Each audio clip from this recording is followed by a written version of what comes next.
Purdy's performance? Not surprised, rather. Were you more concerned by it? I'm concerned about it, yes. Yeah. Now, I'm completely aware of the weather, and I do believe the weather played a factor. I'm concerned about it in regards to this. If you go to the first quarter, he almost throws a pick six to Darnell Savage. It's first quarter, 5 minutes and 40 seconds on the clock. The backside post he's trying to throw, Shannon, and he almost throws a pick six. And the thing that's made Purdy really unique is he's been unfazed by so many different things. And I think that has given Kyle Shanahan such confidence in his ability. When you watch that pick six almost happen, and after the rest of that game, he's a different player. He's less willing to throw the ball downfield. There's 3 or 4 plays that he's got throws downfield that I've seen him make over the past 2 years. Certainly, I've watched him make this season. He doesn't even throw them, let alone miss them. He's got throws underneath that he is hesitant on. I call it pulling the string. It's almost like if you remember Zach Wilson of last year for the Jets, like missing super easy throws. You're like, why, dude? He's guiding the football like he's scared to miss and or make the mistake. Those are the concerning ones to me because he's been that player, Shannon, Stephen A. and Molly, that you were like, he's different. Yeah. Because he doesn't hesitate. He doesn't get fazed by the bad or whatnot. Now, I got to give the young dude credit. Like, he was unbelievable in that final drive, that big-time drive. He made 2 or 3 big throws. But that's concerning because this is the first time I feel like maybe in like a big game that I saw him be affected by a potential negative outcome. And early in this NFC title game, if you have a couple more moments like that, that's got to be a little bit, again, concerning for Kyle and that fan base. So, yeah, I was concerned by it. Yeah, and I think everybody was concerned about it because we knew the stat. Going into the fourth quarter, trailing by at least 7 points, Kyle Shanahan hadn't won a game. And you're absolutely right, Dio. He had started to pull the string. He had started to second-guess himself. He had started to become hesitant. But did you know what, Stephen A., did you know this? In the catch game, Joe Montana had thrown 3 picks and he had a lost fumble before he threw that ball to Dwight Clark. Yeah. I didn't know that. I knew Brock Purdy showed me something with that performance on the final drive. Remember what we said. Sometimes it's not about the entirety of the game. It's about moments. Can you rise to the occasion?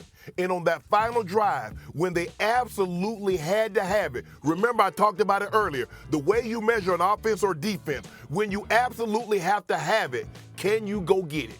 When he had to have throws, he went and got it. Now, absolutely, Jennings climbed the ladder on one of those throws over the middle. Brandon Ayuk took one off the shoe tops in the driving rain. But he scrambled. He made the plays that he had to make. He threw a nice out ball to Connolly. I think that's Connolly. Yeah. He made the plays in that final drive, Stephen A., that you like to see guys make. Because normally when guys, especially young guys, when they go into the tank early, it's hard for them to get themselves out of that. Give him credit. It's nice to have a Christian McCaffrey that Kyle Shanahan can lean on, can hand the ball off to, but he showed me something. He showed me something on that final drive that I didn't think he had in him because I had yet to see him. I wanted to see every throw matter, every possession matter. It mattered Saturday, and he came through. Well, I'm going to give him credit for coming through, but that doesn't mean that we don't have a reason to be concerned because it doesn't. That doesn't mean that we haven't seen limitations. You know, I'm looking at a stat here like 13 to 20 targeting and breaking routes for 174 yards and a touchdown. Give him a lot of credit where credit is due. Here's what I noticed, Shannon. Here's what I noticed, Dio. Yes, sir. Notice how the struggles became a bit more conspicuous the minute Deebo went out. Yeah. You see what I'm saying? It's like. It reminded me of how they looked during their 3-game losing streak when they didn't have Deebo and they didn't have Trent Williams. Sure. You know, it's like if you need conditions to be ideal in order for you to excel, that worries me. Because when I think about Detroit, all of their conditions don't always seem ideal, but somehow, some way, they grind it out. When we look at Baltimore throughout this season, they've won games ugly. They've won games impressively. They've grinded out. When we see Patrick Mahomes and the troubles that they've had, particularly with their wide receivers, they grinded out. What did we lament about the Cowboys? What did we lament about the Miami Dolphins? They needed utopia. We lamented they needed utopia. Yeah. And so what are we seeing about San Francisco right now? That's my concern with Brock Purdy. And Stephen A., let me just add to completions. you bringing Deebo leaving with the shoulder. Adam Schefter, as of right now, is saying he's 50-50 to play. Let me say this. I'm undecided on whether or not San Francisco or Detroit is going to win this game. Yeah. That becomes very clear to me. The San Francisco 49ers are not beating the Detroit Lions without Deebo Samuel. I don't believe that for 1 second. I don't believe it. I think they need Deebo in order to advance and get to the Super Bowl and have a shot to win it. You don't have a snowball's chance in hell, in my opinion, of beating Kansas City or Baltimore without Deebo. And I don't think Detroit either. Shannon, what do you think? I mean, right now they're favored by 6.5, but what if Deebo can't go? Well, for me, I don't see a scenario. I think they put medicine, D.O., you know this. I think they put medicine in. I don't think he practices this week, but I think they put medicine in that shoulder. Given the circumstance and the magnitude of this game, I don't see a scenario in which, unless that arm is falling off the bone, I don't see a scenario in which Deebo does not at least give it an opportunity or a chance to get himself into this ball game and play. But Stephen A., that's what this was about. As bad as Joe played in that game, it came down to a moment. It came down to the drive and the catch. As bad as Brock Purdy played, and he was targeting Christian McCaffrey, and he was spreading the ball all over the place. He was aiming the ball because he was trying to be so careful. He didn't want to throw a pick because he knows a turnover in that ball game probably was going to cost him the game. But when he needed to have it, he went and got it. So I'm going to say Lamar Jackson. And these questions are hard because I'm not picking Lamar Jackson because I don't believe in Patrick Mahomes. Yeah. Because I do. I think he's the best quarterback in the NFL now. And to me, already the second greatest behind Tom Brady and inching up closer to him. But when you look at who Lamar Jackson is now, Lamar Jackson is a reluctant runner of the football. And still, when he runs it, you can't get him on the ground. Go back to that 4th and 1 naked bootleg call, and Lamar Jackson is in the open field, and he's making it look like Little League. It's back to the play that Tom Brady was talking about him making in high school where he stopped, and the dude flew out of bounds. Lamar Jackson treats NFL athletes like high school athletes when he has the football in his hand. But then the passing game is different now. Last year, the Baltimore Ravens, with Greg Roman as the offensive coordinator, faced heavy boxes, which means 8 people or more, the 4th most in the entire NFL.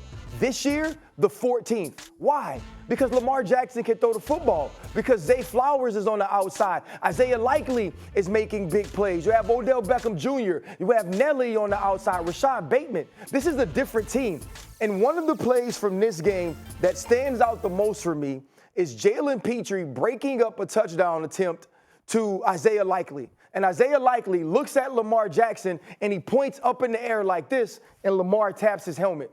The later touchdown in the game, Isaiah Likely is covered by Derek Stingley, and what does Lamar do? He puts the football up and gives him an opportunity to go up and catch the ball. That's the evolution of Lamar Jackson as a passer. And period, point blank, no matter what you say, I'm talking DBs, linebackers, running backs, wide receivers. Lamar Jackson, per position, is the most athletic player in the entire NFL, and we're getting to see all of that on display. I will say this to you. I respectfully disagree. Not disagreeing with anything that you said to highlight and crystallize Lamar Jackson's ability and his greatness, because it is greatness, no question about it. But I have to take into account history from the standpoint, you in 4 matchups against Patrick Mahomes, you're 1-3 if you're Lamar Jackson, mirroring your playoff record until this past weekend, okay?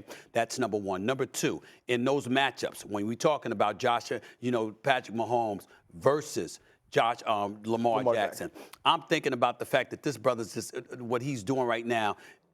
3-0 record, 35.7 points per game in 3 playoffs. That was against Josh Allen. He's gone to the 6th straight AFC title game. We know how great he is and what have you. So we got to take all of that into consideration as well. And I'm just looking at it from that perspective, averaging over 300 yards passing against Lamar Jackson, completing over 70% of his passes, where Lamar Jackson isn't even at 60% when he's going up against Patrick Mahomes. Here's why I'm bringing this up, Ryan and Shannon, because Shannon talked about moments. Stay with me on this, because you guys would know better than me. I'm talking to 2 Super Bowl champions here.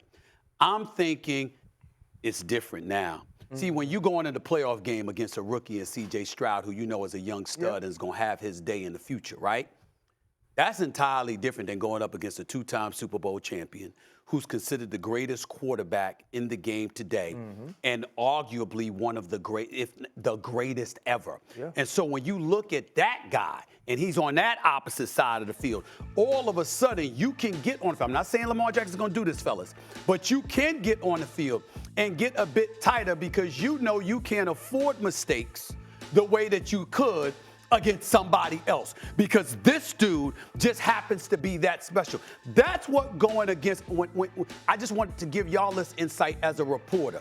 That's what we get when real reporters get this when they talk to guys like y'all. Now, you're not just looking at somebody's ability. You're not just looking at moments. You're looking at the quality of the competition because the competition can make you tight. Yeah. The competition can make you say, yo, this is a different challenge. And going up against this brother right here, whatever I did before, it has to exceed that.